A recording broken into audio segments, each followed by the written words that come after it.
Halo, selamat siang semuanya, khususnya adik-adik yang ada di TK Suka Pirena Sukabumi. Hari ini saya, Romo Hari, akan menyampaikan satu hal tentang liturgi yang ada di agama Katolik, yaitu masa Prapaskah. Apa itu masa Prapaskah?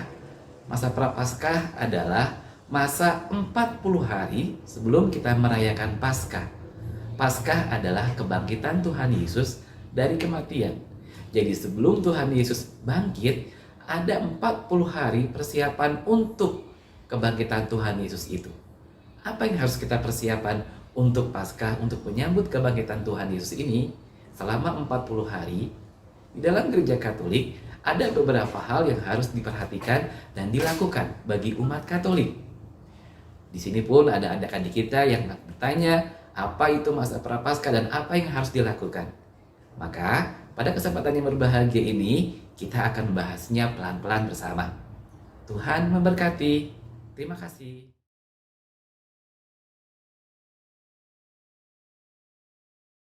Mau saya Nea.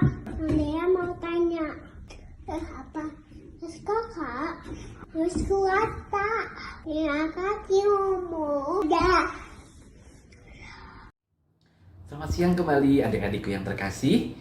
TK Suka Pirena Sukabumi. Dari beberapa adik-adik kita, teman-teman kita bertanya kepada saya, masa Prapaskah ini apa yang harus dilakukan? Khususnya dari adik Andrea.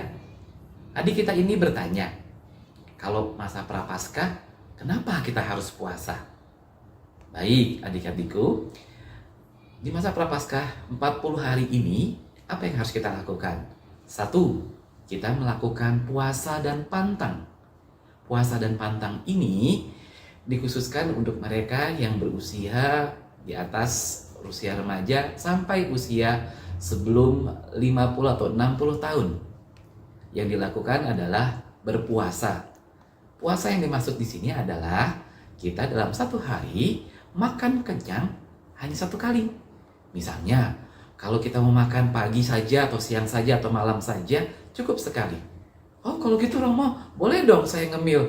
Kalau ngemilnya satu kaleng kerupuk, sama saja kenyang. Tidak. Jadi, dalam satu hari, kita makan kenyang hanya sekali. Seperti itu.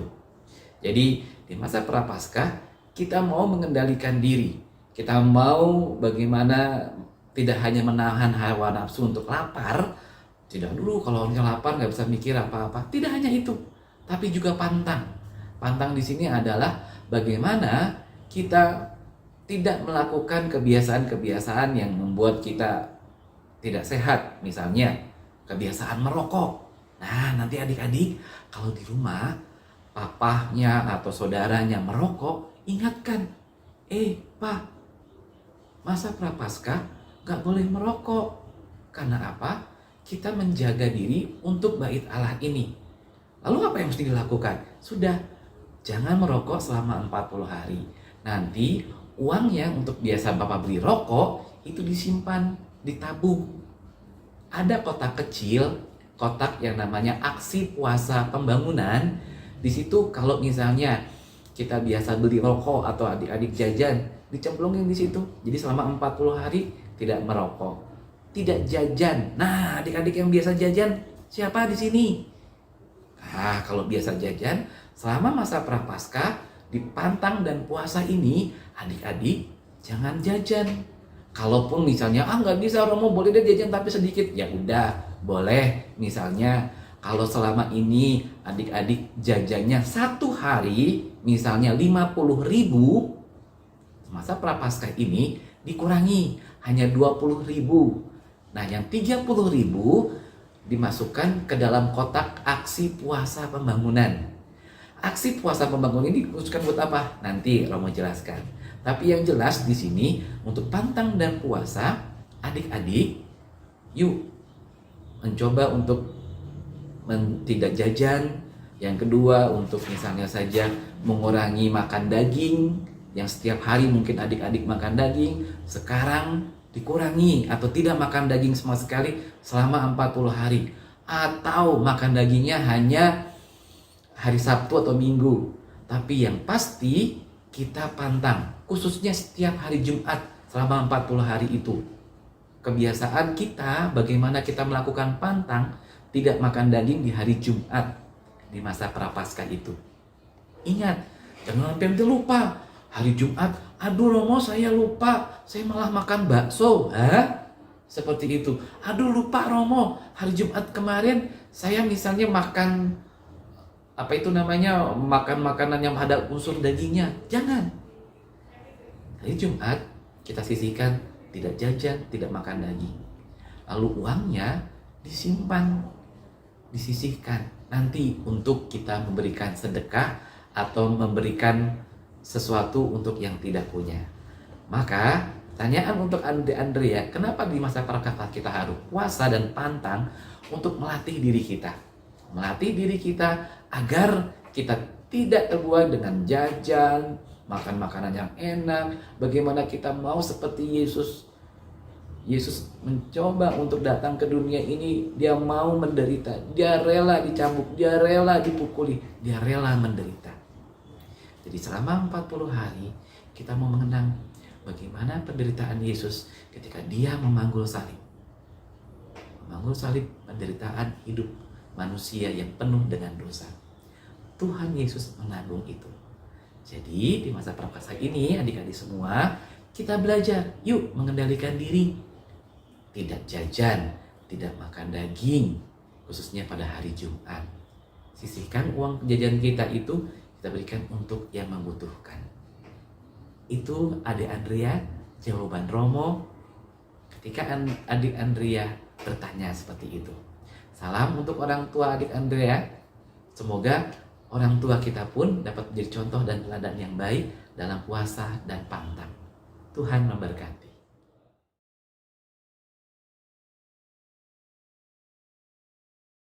Hai Romo, Assalamualaikum. Nama saya Zuka. Zuka mau tanya ya. Zuka mau tanya ya. Kalau puasa, kenapa harus sedekah? Terima kasih Romo, bye-bye. Halo, selamat siang. Berjumpa kembali dengan saya Romo Hari. Sudah tadi pertanyaan pertama dari adik Andrea tentang di masa Prapaskah, kenapa kita harus puasa. Lalu hal kedua yang dilakukan selama masa Prapaskah atau puasa ini, selain tadi pantang dan puasa, yang kedua kita melakukan sedekah atau amal kasih atau memberikan derma. Nah, pertanyaan dari adik Zuka, kenapa kok masa Prapaskah atau puasa ini kita harus memberikan sedekah? Ayahnya Romo haji. Saya juga dibiasakan dari kecil, dari TK seperti adik Zuka diajari untuk puasa. Dan di masa puasa untuk saudara kita muslim, bayar zakat seperti itu, memberi derma juga. Nah, Ayah Roma mengajari hal itu. Maka di Katolik pun ada. Katolik pun juga mengajarkan puasa dan memberi derma atau sedekah kepada orang yang tidak punya. Maka hal kedua selain tadi pantang dan puasa, yang kedua adalah kita memberi zakat, memberi derma, memberi sedekah kepada orang yang tidak mampu. Caranya seperti itu tadi. Jadi kalau kebiasaan kita berpantang dan puasa, uang jajan kita, lalu juga hal-hal yang tidak baik kita kumpulkan uang itu, lalu nanti setelah 40 hari diserahkan ke gereja, nanti oleh gereja uang itu dikelola untuk diberikan kepada saudara-saudari kita yang tidak mampu sebagai sedekah. Jadi bagaimana sedekah yang diberikan itu mengajari kita bahwa kita memberikan apa yang kita punya kepada saudara-saudari kita yang tidak punya, kepada saudara-saudari kita yang membutuhkan. Kepekaan hati ini yang dibutuhkan. Sekalipun kita misalnya tidak punya atau menderita, kita tetap memberikan itu kepada orang yang tidak punya. Yesus pun ketika dia memanggul salib, dia menderita, dia tetap memberikan. Bukan dengan uang, tapi dengan hiburan. Ketika ada wanita yang menangisi dia, aduh kasihan ya Yesus yang menderita, tapi Yesus tetap menghibur mereka. Memberikan senyum itu. Sedekah adalah bagaimana memberikan kebahagiaan, keselamatan untuk saudara-saudari kita yang tidak mampu. Tuhan memberkati kita. Terima kasih.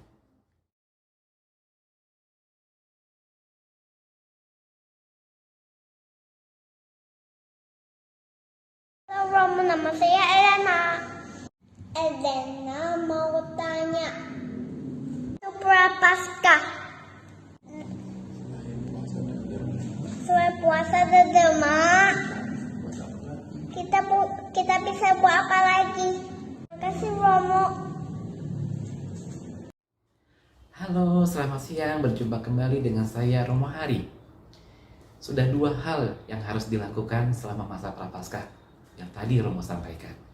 Hal yang ketiga, jadi yang pertama itu pantang dan puasa. Yang kedua memberi sedekah derma kepada orang yang tidak mampu atau tidak punya.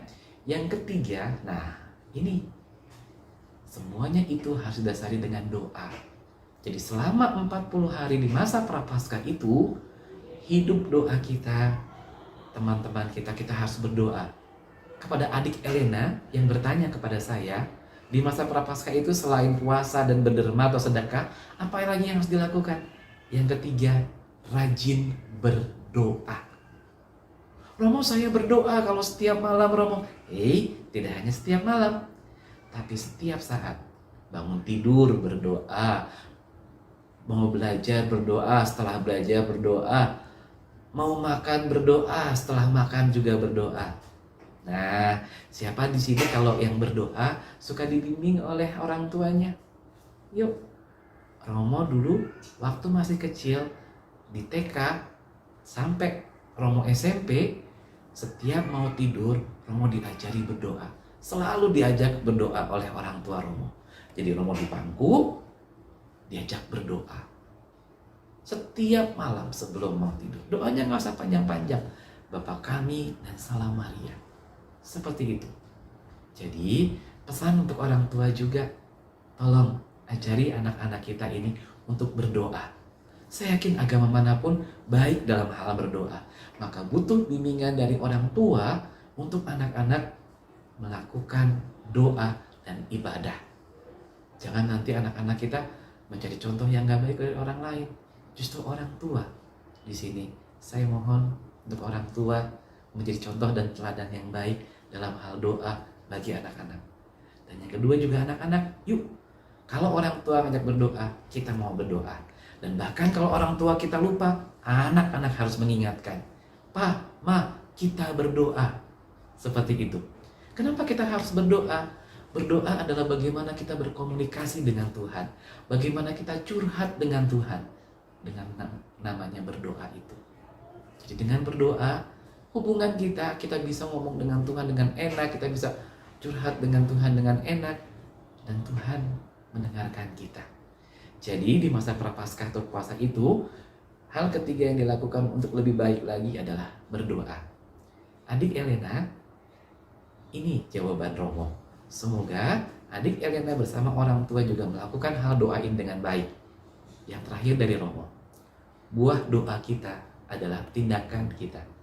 Kalau kita berdoa sering atau sering berdoa tapi ternyata perbuatan kita tidak baik, sayang, sia-sia nanti. Maka buah doa kita adalah bagaimana perbuatan kita menjadi baik, menjadi berkat untuk orang lain.